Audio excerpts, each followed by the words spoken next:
हमने तो इस तरीके से मनाई दिवाली। देखिए छोटी सी बच्चे के पाँव लगाए पहले, और उसके बाद सभी लोगों ने रंगोली बनाई, और उसके बाद भैजी ने उड़ा दिया बलून। हेलो दोस्तों, नमस्कार। मैं आपका दोस्त सुमित गुसाई। आज की ब्लॉग की करते हैं शुरुआत। तो सुबह सुबह उठते ही निकलते हैं गांव के लिए, और आज हम जा रहे हैं डाबर खाल अपने साडू भाई के यहाँ। तो आंसू संगी मम्मी को करते हैं बाय और निकलते हैं गांव के लिए। तो अभी मैंने सुबह सुबह गाड़ी पर कपड़ा मारा और पानी मारा, तो अभी तो गाड़ी साफ़ लग रही है। अब इसके बाद देखते हैं गांव की रोडों में क्या हालत होती गाड़ी की। तो जाते जाते सामान हमारे पास इतना हो गया था कि मम्मी ने भी कुछ सामान दिया, और सोना का बैग था, मेरा बैग था। तो हम चंबा भी जाएंगे, तो चंबा में मम्मी ने कहा कि इस सामान को चंबा रख देना। तो बहुत ही ज़्यादा सामान हो गया था, डिग्गी फुल भर चुकी थी।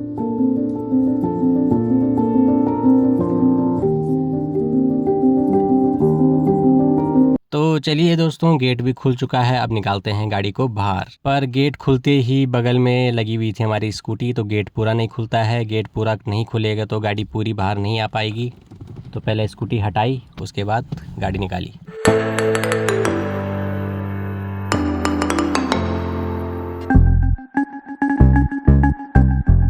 तो बड़ी कोशिशों के बाद गाड़ी भी निकल चुकी है बाहर, और अब निकलते हैं मैं और सोना गांव के लिए। तो मम्मी को बाय कर चुके हैं, और एक्सीलेटर मारते ही ध्यान आया कि अरे मैं तो जूते पहने ही भूल चुका हूं, और सोना के चप्पल भी भूल चुके थे हम घर पे। तो मैं तो चप्पलों पे ला गया था गाड़ी। तो उसके बाद मैं घर गया, फिर जूते पहने। तो जैसे ही मैं अंदर गया तो गुच्ची मेरी सीट पे आ गया था, क्योंकि दरवाज़ा खुला था। ये देखो भैया, ये देखो। और सोना अंदर थी बैठी हुई, तो फिर से बाहर, फिर से अंदर बाहर करता रहा। इसने सीट की ऐसी तैसी कर दी थी वहाँ पूरी। तो गाइस, घर से निकलते निकलते बहुत टाइम हो चुका था। कभी चप्पल भूल रहे, कभी जूते भूल रहे, कभी कुछ। तो फाइनली हम निकल चुके हैं अब पहाड़ों की ओर। तो रास्ते में चलते चलते हमें दिख गया हाथी भोपाल पानी के आसपास। तो बहुत ही बड़ा हाथी था, यहाँ से दिख नहीं रहा मेरे फ़ोन से। तो वहाँ पे हमने थोड़ा देर गाड़ी रोकी और हाथी को देखा। उसके बाद रानी पोखरी वाला जो बाईपास है, तो वहाँ पे रोड बन रही थी, तो काम लगा हुआ था। तो फटाफट से डोजर अपना काम भी कर रहा था, और हमने निकलना भी था। तो मौसम भी बहुत ही शानदार हो रखा था पहाड़ों पे। उसके बाद हम निकले। तो विंटर लाइन यहाँ से नहीं दिखेगी, आगे से दिखेगी। तो ये देखिए, इसको बोलते हैं विंटर लाइन, मतलब कि सूरज की जो लाइन है वो दिख रही थी पूरी। देखो, ये देखो पहाड़ों पर। तो सोना को बुलाया मैंने, और थोड़ा सा यहाँ पे वीडियो बनाई हम लोगों ने।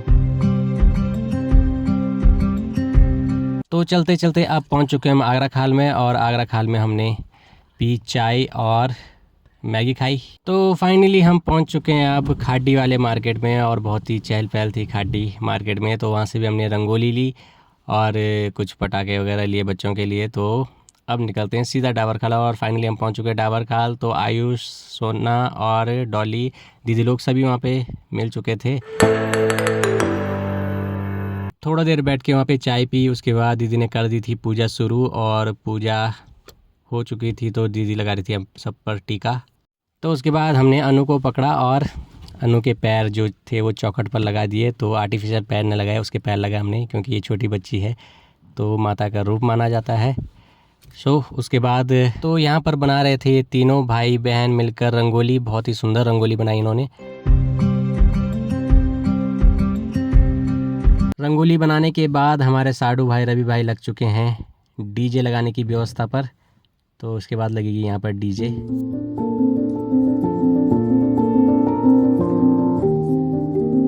सब चीज़ निपटा कर अब थोड़ा भैजी बच्चों के साथ दिवाली मना रहे हैं, और बच्चों ने बोला कि पटाखे जलाओ। तो ये बलून था वहाँ पे, तो बलून निकाल के हमने जलाया। तो इस पर एक छेद था, तो देखते हैं अब उड़ता है कि नहीं उड़ता ये।